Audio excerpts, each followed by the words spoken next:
जय हिंद साथियों। स्वागत है आपका अपने चैनल टारगेट वर्दी में। सबसे पहले तो मैं आपको अपना इंट्रोडक्शन दे दूं। मैं अभी सीआरपीएफ में जॉब करता हूं, लेकिन सीआरपीएफ में आने से पहले मैं आर्मी की कई भर्तियां निकाल चुका हूं। ये मेरा आप एडमिट कार्ड देख सकते हैं ध्यान से, जो मैं फ्रंट कैमरे से अपलोड कर रहा हूं तो आपको उल्टा दिख रहा होगा। आप इसमें देख सकते हैं मेरा चेस्ट नंबर, मेरा नाम, सब इसमें डिटेल आप देख सकते हैं। ये आप एक बार फिर देख सकते हैं, आराम से रोक लीजिए। अब मैं आपको अपने बारे में बता दूं। मुझे सबसे ज़्यादा जो चॉइस था वो इंडियन आर्मी का ही था। हालांकि मैं नेवी एयरफोर्स भर्तियों में भी गया, वहाँ निकला, वहाँ मेडिकल भी फिट हुआ, लेकिन आज आर्मी की कहानी बता रहा हूँ।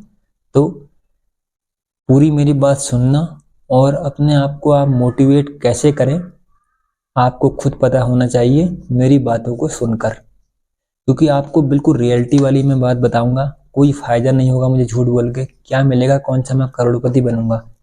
लेकिन जब हमारे अंदर कुछ क्वालिटी हो और हम दूसरे को ना बता पाएं तो इससे बड़ी बेकार बात कुछ नहीं हो सकती। तो आजकल सोशल मीडिया प्लेटफॉर्म ऐसा है कि हम अपना एक्सपीरियंस दूसरे को बता सकते हैं।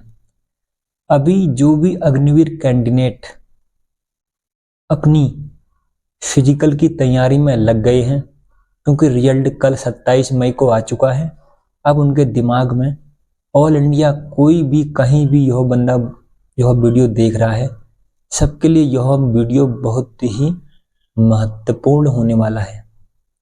क्योंकि मैं आज आपको बताने वाला हूं कि आप आर्मी में दौड़ कैसे निकालेंगे। क्योंकि मैं 5 बार आर्मी में रनिंग क्वालिफाइड हूं। बस मेरी किस्मत खराब इतनी है कि मैं छोटी छोटी चीज़ों में मेडिकल में आउट हो जाता था।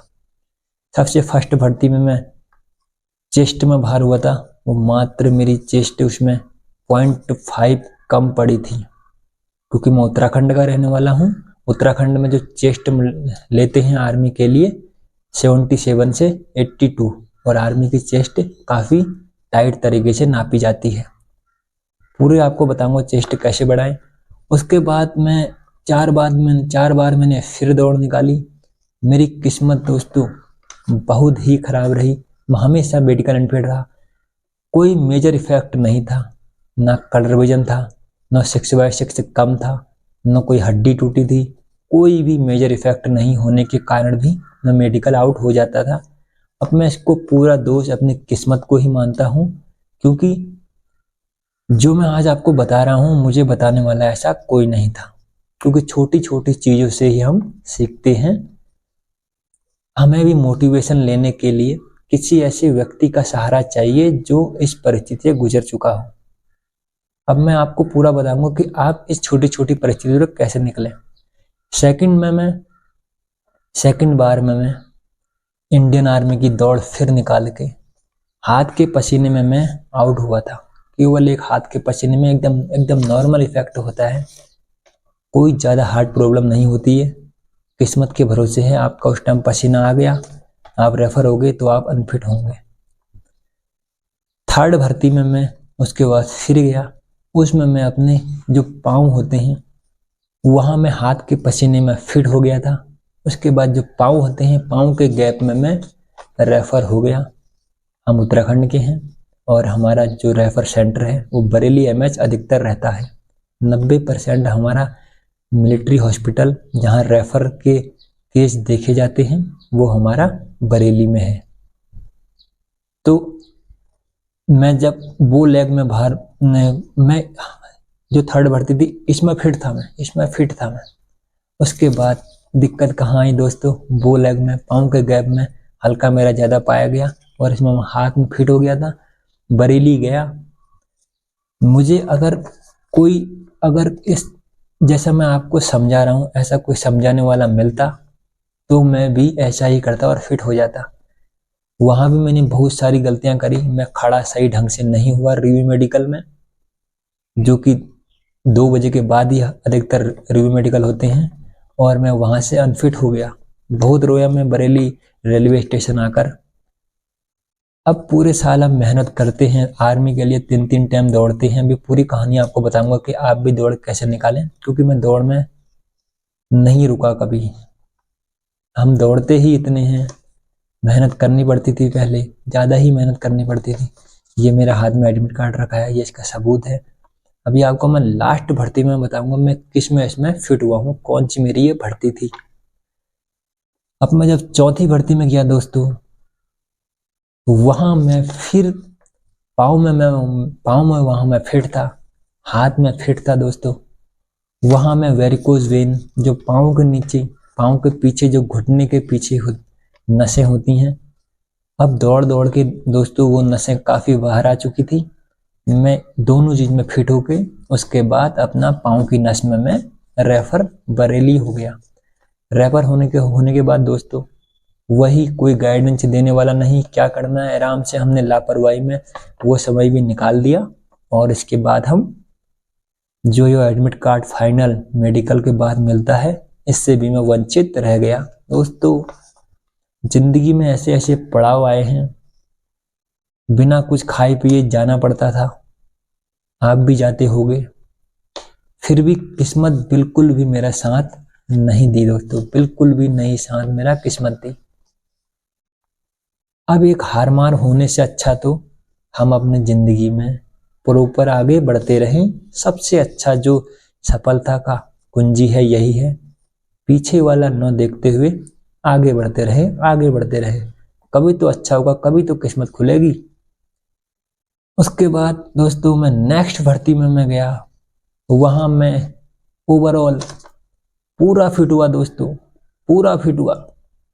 बस मैं लास्ट में जैसे ही मेरा मेडिकल होने वाला था फाइनल दोस्तों, मैं आंखों में स्क्विंट में रेफर हो गया, पाँव में फिट, गैप में फिट, वेरिकोज वेन में फिट, हाथ के पसीने में फिट। किस्मत इतनी खराब, आंख के स्क्विंट में ऐसे वहाँ मेडिकल में देखते हैं, मैं वहाँ पर रेफर हो गया। वही कहानी दोस्तों, बरेली जाकर फिर अनफिट हुआ मैं।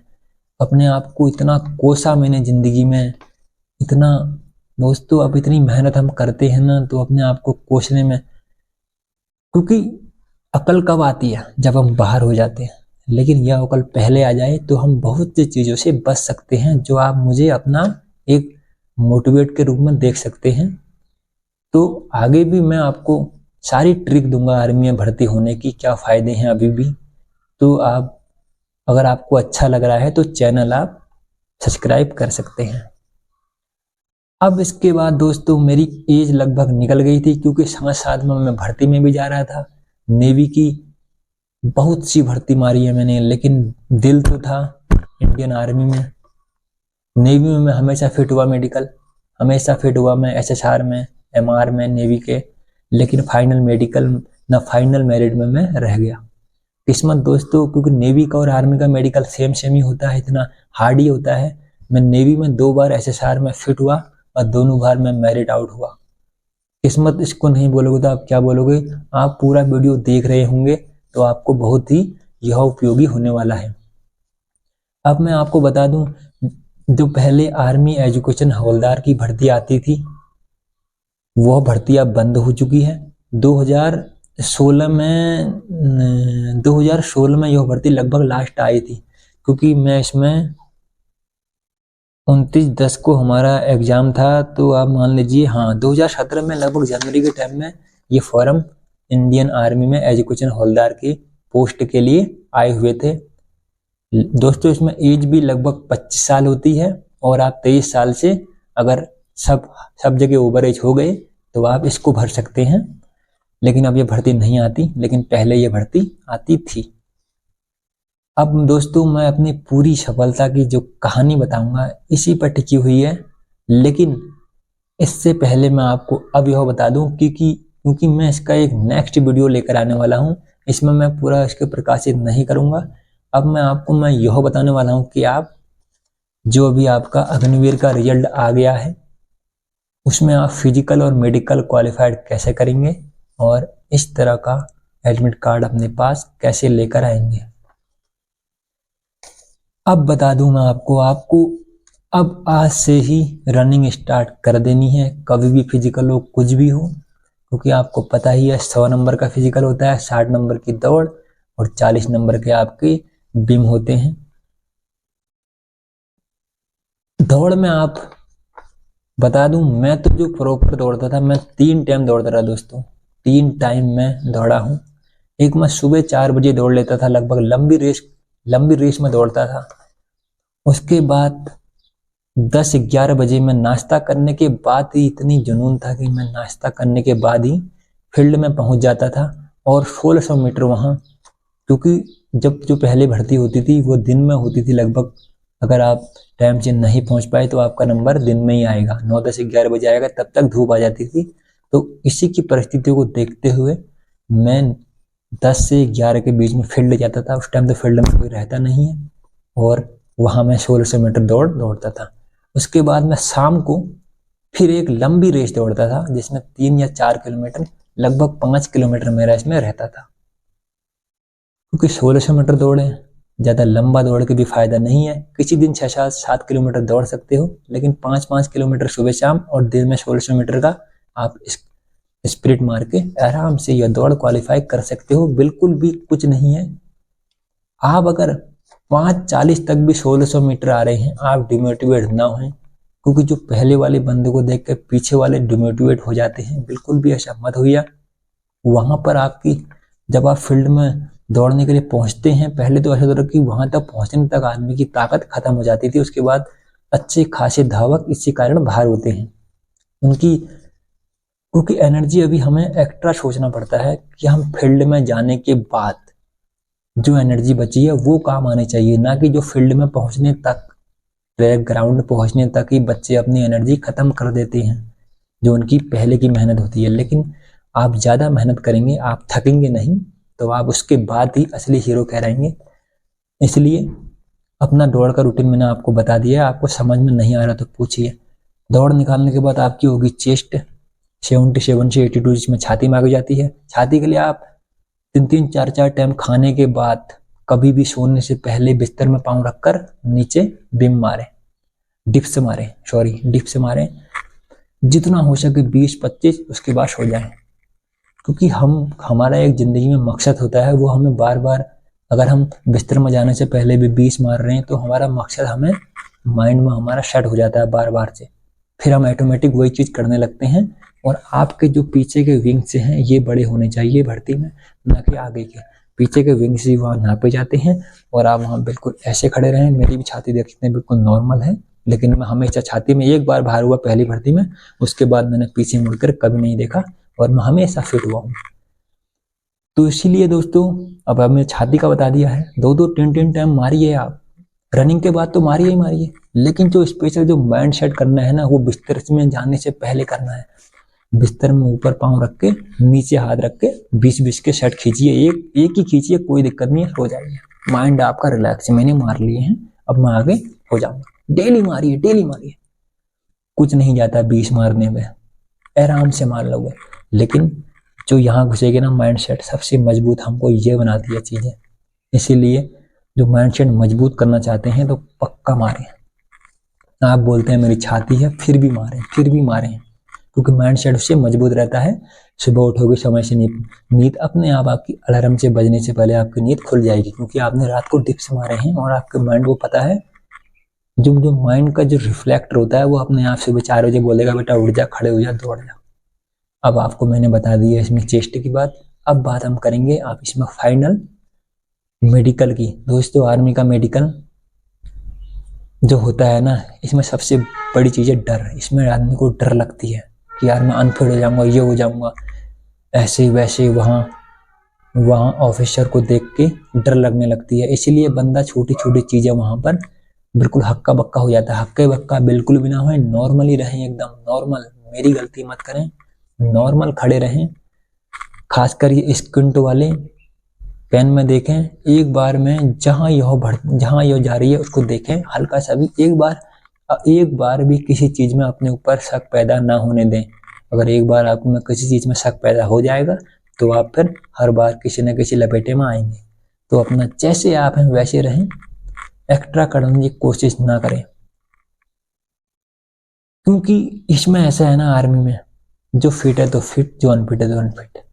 कलर विजन चीज ऐसी है, आपके वहां पर एक पेज रख देंगे, बोलेंगे ऐसे बताएंगे, ये बताओ पढ़िए, आपका कलर विजन नहीं होगा तो आप पास। कलर विजन में एक्सीलेंट मांगते हैं। अदर चीज़ों में, अदर भर्ती में जहाँ जहाँ कलर विजन चलते हैं, यदि आप जानना चाहते हैं तो कमेंट करिए। नहीं तो आर्मी में आपका 1 नंबर मेडिकल होना चाहिए, बिल्कुल स्लिम बॉडी होनी चाहिए। इसके अलावा आप क्या जानना चाहते हैं, आपको कैसा लगा यह वीडियो, क्योंकि मैं नेक्स्ट वीडियो इस पर लेके आने वाला हूँ अपना एजुकेशन होल्डर में मैं कैसे अपनी लास्ट भर्ती में मैं फिट हुआ, और इसके बाद में इसमें क्या हुआ कि मैं इसमें नहीं जा पाया। पूरी कहानी है मेरी, क्योंकि मेरा यह बहुत लक्की है, इसलिए मैंने आज तक ये संभाल के भी रखा था, और आपको बताने के लिए यह संभला होगा। क्योंकि जो देखता है ना दोस्तों, ऊपर वाला देखता है, किसी को मोटिवेट करने के लिए कोई ना कोई बना हुआ है। तो आपके लिए जो भी अग्निवीर की तैयारी कर रहे हैं, चाहे वो आर्मी, एयरफोर्स, नेवी, कहीं भी हो, सब जगह की एक अच्छी नॉलेज मैं आपको दे सकता हूँ। तो नॉलेज लेने के लिए आपको पता ही आपको क्या करना है। इसी के साथ दोस्तों, वीडियो अच्छा लगा तो आपको करता हूँ वीडियो समाप्त। जय हिंद, जय भारत।